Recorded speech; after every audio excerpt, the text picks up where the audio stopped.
بات شروع ہو تو اس کا مطلب یہ ہے کہ مصنف کو خود بھی یقین نہیں ہے، مصنف کا یہ عقیدہ نہیں ہے۔ اب مجھے آپ بتائیں چشتی صاحب کہ کسی ترجمہ کرنے والے نے ان نزاکتوں کا خیال رکھا؟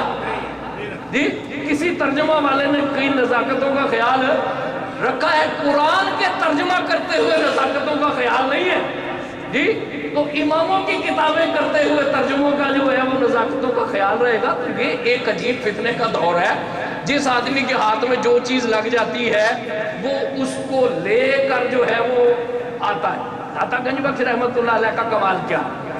داتا گنج بخش رحمت اللہ کے 4 صدی میں مختلف الگار ہو رہی ہے۔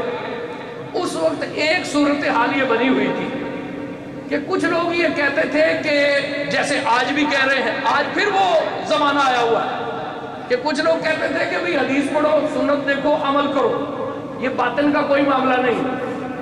کچھ لوگ ان کے رد عمل میں کہتے تھے کہ یہ ظاہر کا کوئی علم جو ہے نا اس کی اہمیت نہیں ہے، باطن کے علم کی طرف توجہ دو، باطن کے علم کی طرف توجہ دو۔ کچھ لوگ یہ کہتے تھے کہ ہر چیز جو ہے وہ اصل چیز جو ہے وہ ہے عقل۔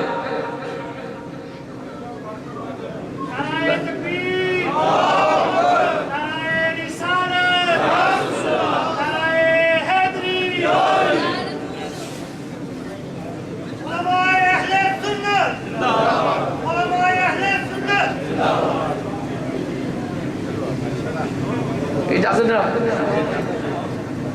تو میں جناب ایک پس منظر پہ عرض کر رہا تھا کہ کوئی اصول نہیں کہ عقیدے کا امام کون ہے کوئی پتہ نہیں جی، حدیث کا امام کون ہے کوئی پتہ نہیں، فقہ کا امام کون ہے کوئی پتہ نہیں۔ ہر آدمی اپنی ایک بنیاد پر آ کے جی حدیث شریف کو براہ راست لے کے آئے نا تو ہم اسے کہتے ہیں نہیں اس میں سے سنت کا تعین کرنا تمہارا کام نہیں ہے۔ اور آج المیہ کیا ہے کہ عمل کے لیے ہم امام کے حوالے کا بغیر بات نہیں کرتے، عقیدے کے لیے ہم ابن خلدون کو اٹھائے پھر رہے ہیں جی۔ عمل ہم براہ راست بخاری کا نام لے تو نہیں کرتے، مسلم کا نام لے تو نہیں کرتے، ابو داؤد کا نام لے تو عمل نہیں کرتے۔ اور عقیدے جیسے بنیادی معاملے میں ہم کہتے ہیں کہ ابن خلدون نے یہ روایت بیان کی ہے جی، ترجمے کا کوئی پتہ نہیں ہے۔ اور کوئی یہ ایک فتنے ہیں اس دور میں، عجیب و غریب قسم کے فتنے پھیلے ہوئے۔ ایک بڑی شخصیت انہوں نے ایک کتاب لکھی خلافت و ملوکیت، تو وہ روایتیں ڈھونڈ ڈھونڈ کر لے کر آئے جی، اور انہوں نے کوئی جیسے کہ ایک بنا لیا حضرت عثمان غنی پہ انہوں نے ناروا تنقید کی، حضرت امیر معاویہ پہ ناروا تنقید کی جی، تو یہ جی ابن خلدون کا حوالہ ہے، یہ جی تبری کا حوالہ ہے۔ پیر محمد کرم شاہ الازہری رحمت اللہ علیہ نے بڑی خوبصورت بات کی، انہوں نے کہا کہ 1400 سال سے یہ کتابیں موجود ہیں اور یہ روایتیں ان کتابوں میں لکھی ہوئی ہیں، مودودی صاحب اس سے جو مفہوم اخذ کر رہے ہیں 1400 سال میں یہ کسی کو سمجھ کیوں نہیں آیا جی؟ ہاں سب کو پتا ہے کہ بھئی یہ روایتیں ان کتابوں میں موجود ہیں، لیکن اس لیے نہیں اخذ کیے گئے کہ انہیں پتا ہے کہ یہ اصول اخذ کرنا اور عقیدہ حاصل کرنا ہر ایرے غیرے نتھو خیرے کا کام نہیں ہے۔ ذرا یضربوں کی ترکیب نہ آتی اور آدمی بات کر رہا ہو عقیدے پر جی، فقہ کے ابتدائی مسئلے بھی نہ آتے ہوں اور آدمی ہاتھ ڈال رہا ہو اس پر جسے لوگ مجتہد کہتے ہیں جی، جسے لوگ مجتہد کہتے ہیں، تو یہ ایک المیہ ہے نا، یہ فطروں کا زمانہ۔ داتا صاحب کے زمانے میں کیا تھے؟ 3 روئے تھی، کچھ لوگوں نے کہا کہ فقہ ہے، کچھ نے کہا کہ روحانیت ہے، کچھ نے کہا کہ فلسفہ ہے۔ 4 جلیل القدر شخصیتیں ایسی ہیں کہ جو اٹھیں اور جنہوں نے اپنے کام سے یہ ثابت کیا کہ میاں یہ تفریق کی ضرورت نہیں ہے، حقیقت بھی اسلام میں ہے، شریعت بھی اسلام میں ہے اور عقل بھی اسلام کے اندر ہے جی۔ وہ شخصیتیں کون ہیں؟ سب سے پہلے ابو نصر سراج رحمت اللہ علیہ، کتاب اللمہ، کتاب اللمہ تصوف کی بنیادی کتابوں میں سے ایک۔ امام ابو القاسم قشیری رحمت اللہ علیہ، ان کا رسالہ قشیریہ، اور وہ داتا صاحب کے استاد بھی ہیں، داتا صاحب نے ان سے پڑھا بھی۔ اور کشف المعجوب حضرت داتا گنج بخش رحمت اللہ علیہ کی تصنیف، اور امام محمد غزالی رحمت اللہ علیہ کی احیاء العلوم۔ یہ 4 بزرگ ایسے ہیں جو امت کے محسنین ہیں، انہوں نے یہ بحث ہی ختم کر دی کہ شریعت الگ ہے، طریقت الگ ہے، فلسفہ الگ ہے جی۔ کشف المحجوب کی اہمیت کیا ہے؟ کشف المحجوب کا مقام کیا ہے؟ کہ اس کام کے ذریعے سے امام ابو القاسم قشیری کا کام، ابو نصر سراج رحمۃ اللہ علیہ کا کام، حضرت مخدوم سیدنا علی بن عثمان الحجویری رحمۃ اللہ علیہ کا کام، اور حضرت امام غزالی رحمۃ اللہ علیہ، یہ اس دور کے 4 صدی ہجری کے، ان کے سن آگے پیچھے ہیں، ایک دوسرے سے ان کے کچھ سن ملتے ہیں۔ تو اب زیادہ تحقیق میں چونکہ بات لمبی کرنی مقصود نہیں ہے، کوئی ایک ریسرچ اسکالر یا کوئی ریسرچ پیپر لکھنا مقصود نہیں ہے، بات کو سمجھانا کہ یہ جس دور کے محسنین ہیں اور انہوں نے اپنی تصانیف کے ذریعے سے تصوف کا جو مزاج بنا دیا ہے، آج تک امت مسلمہ کا اس پر اتفاق ہے۔ اور میں کہتا ہوں کہ دوبارہ ان کتابوں کی طرف رجوع کرنے کی ضرورت ہے جی، کیونکہ یہ اب ایسی سلسلہ شروع ہو گیا ہے، یہ کلندری سلسلہ شروع ہو گیا ہے، وہ یہ سلسلے کدھر سے شروع ہو گئے؟ داتا گنج بخش رحمۃ اللہ علیہ کو دیکھو، اور پھر داتا گنج بخش رحمۃ اللہ علیہ کا زمانہ۔ داتا گنج بخش کی تشکیل کیسے؟ آپ سید زادے ہیں جیسا کہ آپ نے سنا، اور حضرت امام زید بن حسن رحمۃ اللہ علیہ کی اولاد میں سے جی سید ہیں، سچے سچے سید، حسنی سید اور حسینی سید، زیدی ہیں جی۔ سادات میں سے آج بھی لوگ زیدی لکھتے ہیں۔ زیدیہ ایک فرقہ بھی ہے، اور زیدیہ فرقہ جو ہے یہ اہل تشیع کا فرقہ ہے، اس میں تھوڑی سی نرمی پائی جاتی ہے دوسروں کے نسبت جی۔ زیدی یہ جی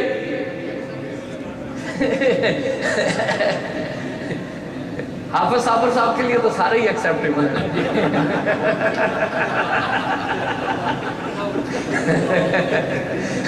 ہجوم کیوں ہے زیادہ شراب خانے میں؟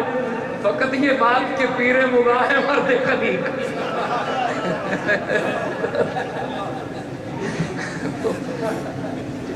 صوفیوں کا طریقہ کار تو یہی ہے جی۔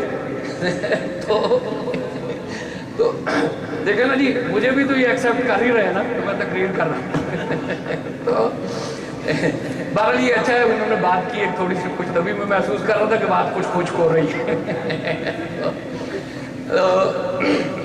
زیدیہ ہے، زیدیہ کا کیا ہے کہ وہ صحابہ پہ تبرہ نہیں کرتے، وہ کہتے ہیں کہ ہم یہ کہتے ہیں کہ حضرت علی سب سے افضل ہیں جی۔ تو یہ جو ایک عقیدہ ہے نا کہ حضرت علی سب سے افضل ہے، باقی صحابہ کی توہین نہ کی جائے، یہ اہل سنت کا عقیدہ نہیں ہے، یہ زیدیوں کا عقیدہ ہے۔ سیدھی سیدھی بات، یہ عقیدہ کس کا ہے؟ زیدیوں کا عقیدہ ہے، یہ اہل سنت والجماعت کا عقیدہ نہیں ہے، اہل سنت والجماعت کا عقیدہ نہیں ہے۔ اور اہل سنت والجماعت کا کوئی عقیدہ بھی جذبات کے اوپر نہیں جی، اپنی طبعی مناسبت کے اوپر نہیں ہے۔ اور یہ جو گھڑنتو قسم کے اصول ہیں نا، ان کے اوپر اہل سنت والجماعت کا عقیدہ نہیں ہے۔ اور جب یہ باتیں آتی ہیں تو یہ بڑی نزاکت احساس کی بات ہو جاتی ہے۔ تو داتا گنج بخش رحمۃ اللہ علیہ حضرت امام زید بن علی کی اولاد سے ہیں، لیکن کشف المحجوب اٹھا کر دیکھو، توازن ہی توازن۔ صحیح ترین اگر عقیدے کی تعبیر کسی نے کی ہے، عمل کی تعبیر کی ہے، تو داتا گنج بخش رحمۃ اللہ علیہ کی کتاب سے بہتر اور کوئی کتاب ملے گی نہیں۔ اور داتا گنج بخش کی شخصیت، آپ سید زادے اور آپ کے آباء و اجداد کچھ پشتوں سے یہ سپاہ گری کی طرف مائل ہو گئے تھے۔ محمود غزنوی کا دور تھا، محمود غزنوی کے دور میں فتوحات کا ایک سلسلہ تھا، تو آپ کا خاندان فوج سے وابستہ ہو گیا تھا۔